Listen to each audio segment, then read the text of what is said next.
바로 들어가 보도록 하겠습니다.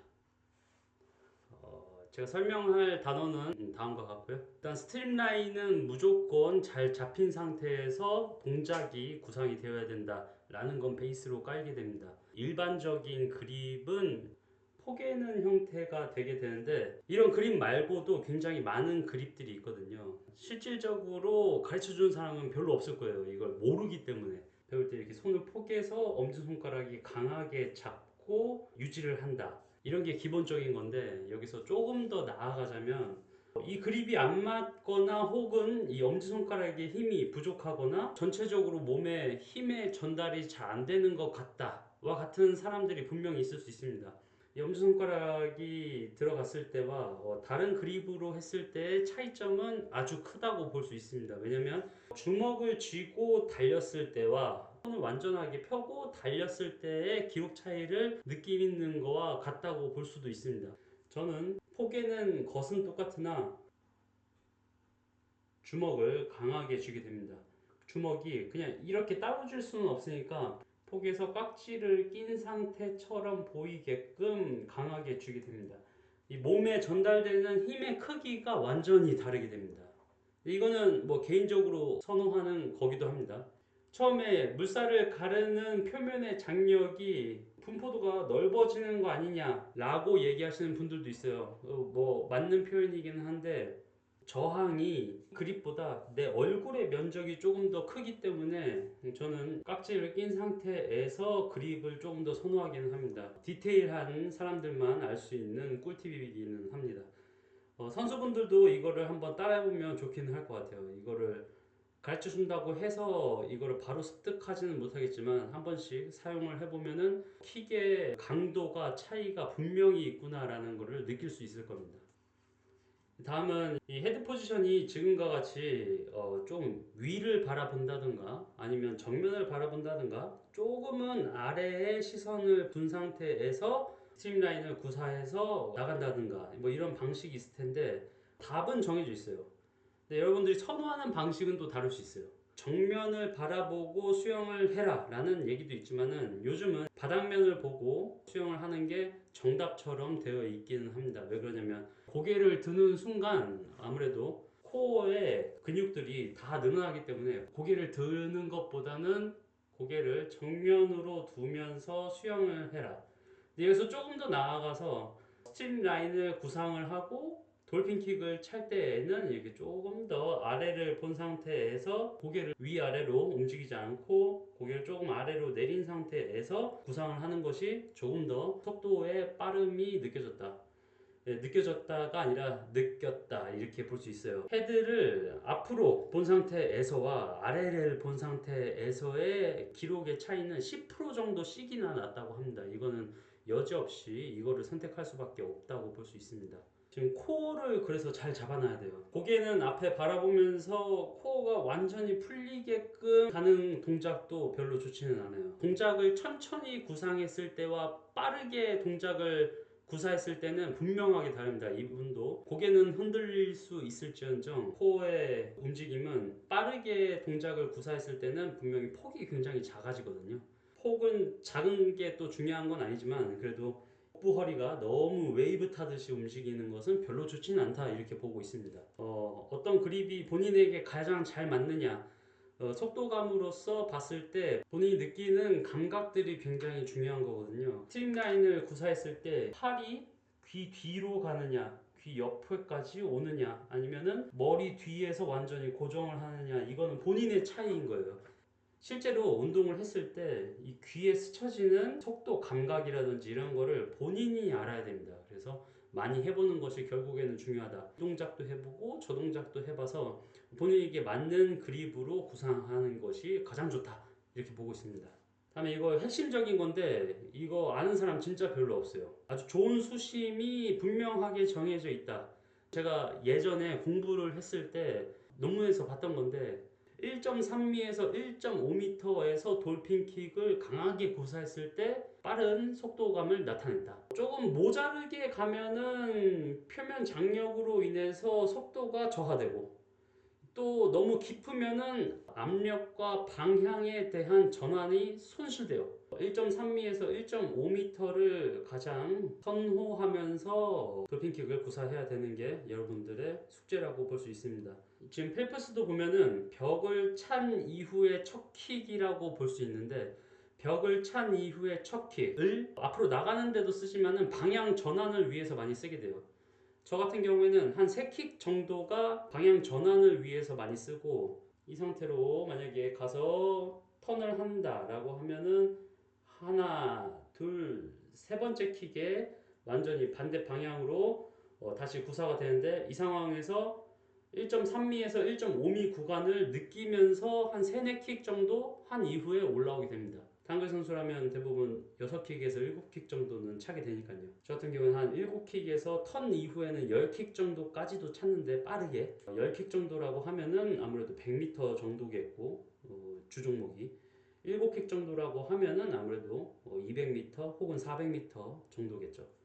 그래서 이런 것들을 이용하면은 좋다. 1.3에서 1.5 존에서 노는 것이 가장 속도감에서 빠른 이점을 가져갈 수 있다 라는 것입니다. 그래서 대부분 선수들 올림픽 때 이용하는 수영장의 깊이를 보게 되면은 2m다, 2.3m다 뭐 이런 거 얘기하곤 하는데, 깊이감이 깊을수록 조금 더 이점을 가져갈 수 있다고 보면 돼요. 자명을 많이 안 한다, 돌핀킥을 잘 구사하지 못한다 라고 하는 선수들은 이점이 거의 없을 수도 있어요.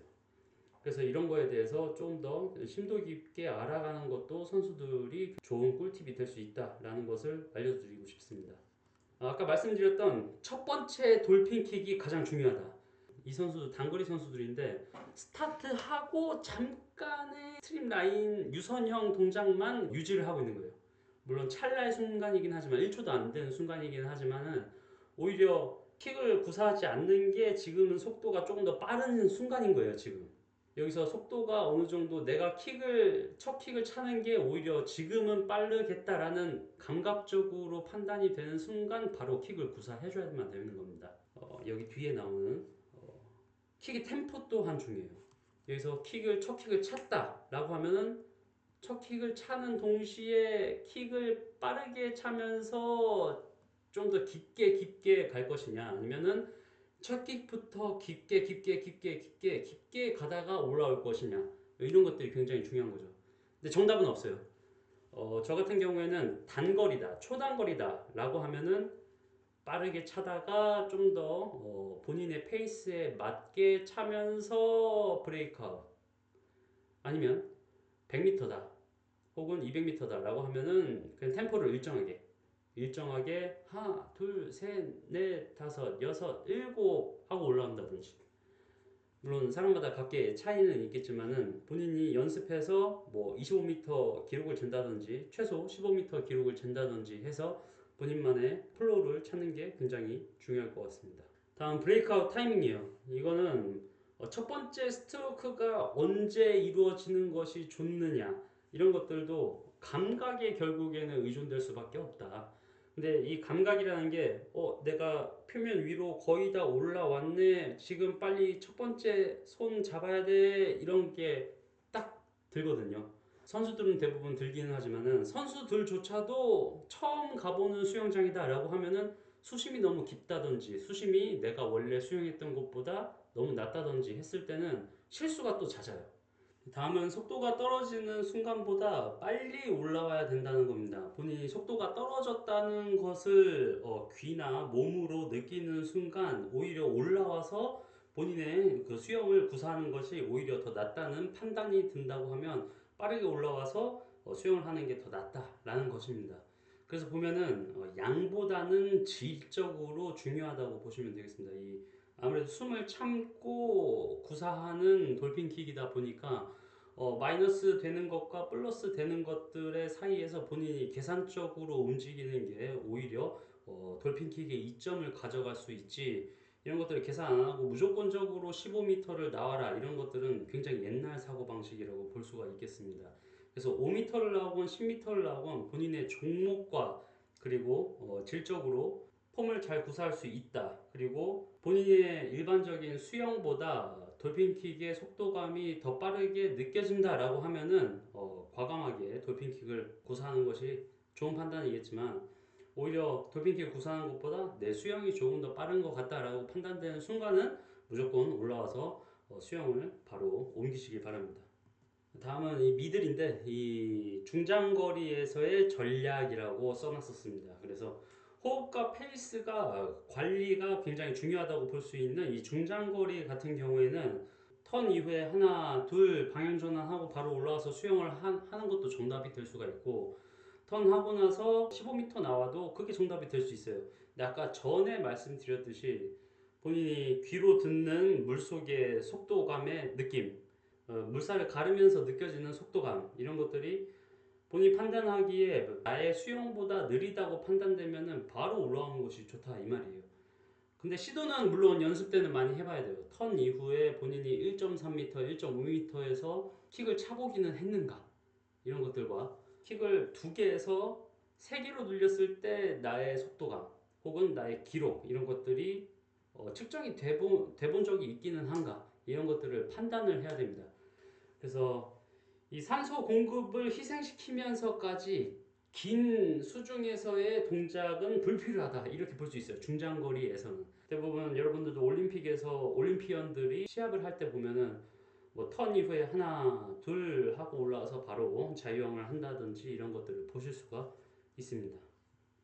자꾸 이 PPT에서 딴 걸로 이렇게 옮겨지면서 이런 식으로 된 것 같은데 이해를 해주시기 바랍니다. 핵심적인 메시지는 이거예요. 플립 턴 이후에 조파 저항이라고 해서 파동 저항이 결국에는 커지는 거예요. 지금 보면은 여기서 이렇게 물결 이렇게 치는 게 있는데, 턴 하고 나서 하나 둘 하고 100m를 한다 혹은 200m를 한다라고 했을 때 뭐 물살까지 신경 쓸 정도인가 라고 여러분들은 얘기할 수 있겠지만, 결국엔 그 미세한 차이 때문에 0.1초, 0.2초가 결정되는 거거든요. 특히나 경기력을 가장 강하게 요구하는 선수들 같은 경우에는 이런 조파 저항까지도 생각을 해야 돼요. 뒤에 거를 보면은 표면에서 나아가는 성질에 있어서 조파 저항이 이렇게 양옆으로 생기게 된다 이 말이에요. 여기서 턴을 했다라고 가정을 하면은 이 저항들은 따라오게 돼 있어요. 그죠? 근데 저항들을 물리치려면 혹은 본인이 안 느끼려면 이 안쪽까지는 파고들어야 된다는 거예요. 이 안쪽까지는 최소 이 빨간 라인, 근데 그 안쪽까지 1m 이내, 근데 아까 얘기했던 1.2m에서 1.5m 골드존을 이용하면은 조금 더 이 조파 저항을 느끼지 않으면서 여러분들이 기록을 훨씬 더 줄여나갈 수 있다, 이런 꿀팁들을 담아내고 있습니다. 그래서 실제 여기 올림픽 경기장인데 중앙 라인이 유리하다고 하는 이유도 여기 있어요.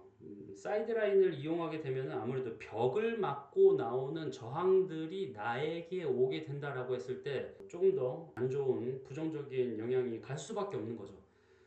근데 저도 답답한 것 중에 하나는 대부분 그 올림픽 규격의 수영장들은 사이드 라인에 이렇게 레인 하나가 이렇게 쳐져 있기는 한데 없는 것들도 있어요. 그럼 벽 맞고 나오는 저항의 값이 조금 더 세요. 그렇기 때문에 내가 수영하는 진로 방해가 굉장히 크게 느껴질 수 있다.